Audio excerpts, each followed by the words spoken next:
کیا آپ نے ناول کے کرداروں میں سانس لیتا ہوا ایک شخص دیکھا ہے؟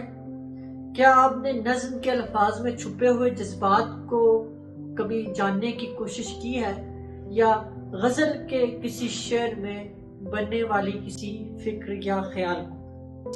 جی ہاں، یہ ادب ہی ہے جو زندگی کو خوبصورت طریقے سے پیش کرتا ہے۔ تو لائٹ آف لٹریچر میں آج ہم زندگی اور ادب کے تعلق کو سمجھنے کی کوشش کرتے ہیں۔ بچپن میں جب ہم کسی کتاب کو پڑھا کرتے تھے تو ہمارے سامنے وہ ایک بوجھ ہوتا تھا، اور جب ہم کسی کہانی کو پڑھتے ہیں تو وہ ہمیں اچھی لگتی ہے، وہ ہمیں اپنائیت اس میں محسوس ہوتی ہے۔ تو جتنے بھی علوم ہیں، ہر علم کا اپنا ایک مرکز ہے۔ مثال کے طور پر فلسفہ جو ہے وہ خاص چیزوں کو زیر بحث لاتا ہے، سائنس اپنے طریقوں سے چیزوں کو دیکھتی ہے اور چیزوں کو بتاتی ہے۔ اسی طرح ہسٹری جو ہے وہ مختلف چیزوں کو دیکھنے کا ایک آلہ ہے۔ ہر علم جو ہے وہ اپنا اس کا جو ہے وہ ایک خاص طرح کا ڈیکورم، اور اس میں وہ بات کرتا ہے۔ جبکہ ادب ایک ایسا آلہ ہے جس میں زندگی کی جھلک ہمیں نظر آتی ہے، کیونکہ ہم تو براہ راست زندگی ہی گزار رہے ہوتے ہیں۔ اکثر لوگ تو زندگی گزارتے ہیں، جیتے نہیں ہیں، لیکن ادب زندگی جینا سکھاتا ہے، یعنی آپ نے زندگی کو جینا کیسے ہے۔ تو ادب براہ راست زندگی کے ساتھ جڑا ہوا ہوتا ہے، جو اس کی ضرورت بھی ہے، کیونکہ ادب کا جو موضوع ہوتا ہے وہ ہماری جو بکھری ہوئی زندگی کے مختلف عناصر ہوتے ہیں اس کو بیان کرتا ہے۔ آپ یہاں پر دیکھیں، یہاں پر ہم نے اس بات کو بیان کرنے کی کوشش کی ہے۔ تو ادب جو ہے اس میں مختلف علوم ہمارے سامنے آتے ہیں اور وہ براہ راست زندگی کے ساتھ جڑا ہوا ہوتا ہے۔ مثال کے طور پر ایک کہانی ہے۔ اب کہانی میں بے شمار چیزیں آئیں گی۔ سب سے پہلے تو وہ ادب بنے گی، اور ادب بننے کے بعد اس میں کردار، اس میں مکالمہ، اس میں خیال، اس میں فکر، اس میں جذبہ، اس میں کسی علم کا اظہار، یہ ساری چیزیں آئیں گی، زندگی سے ہی اٹھائی جاتی ہے۔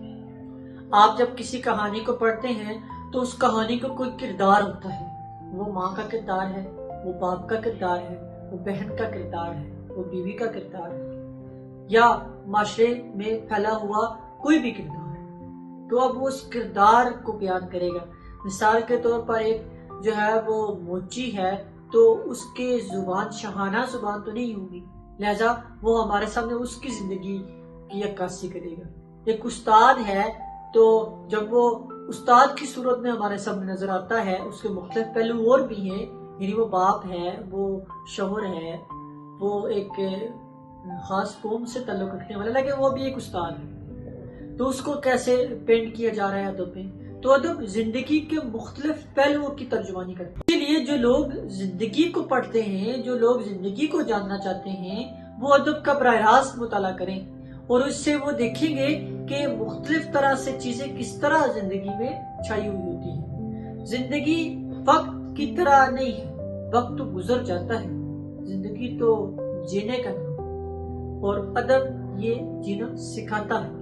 اسی لیے جب آپ کسی شعر کو پڑھتے ہیں، یا جب آپ کسی کہانی افسانہ ناول کو پڑھتے ہیں، تو آپ زندگی کے مختلف پہلوؤں کو سیکھتے چلے جاتے ہیں، اور جو اس میں اجتماعیت نظر آتی ہے مختلف طرح سے چیزوں کی، یا مختلف جو کردار ہوتے ہیں ان کی زندگی کو آپ نے نہیں جانا ہوتا، اور وہ آپ اس کے ذریعے جان لیتے ہیں۔ مثال کے طور پر ایک مرد ہے، تو وہ مرد جو ہے وہ عورتوں کی نفسیات کو شاید آسانی سے نہ سمجھ سکے، لیکن جو ہی وہ کسی ایسے ناول کو پڑھے گا جس میں کردار عورت کا ہوتا ہے، تو وہ عورت کس طرح سے مکالمہ کرتی ہے، اس کی خود کلامی کیا ہے، وہ جو ہے وہ پس پردہ کس طرح چیزوں کو دیکھ رہی ہوتی ہے، تو وہ زندگی کے جو مختلف عناصر ہیں اس کو بہتر طریقے سے بیان کرنے کی کوشش کرتا ہے، اور زندگی کی صاف جھلک،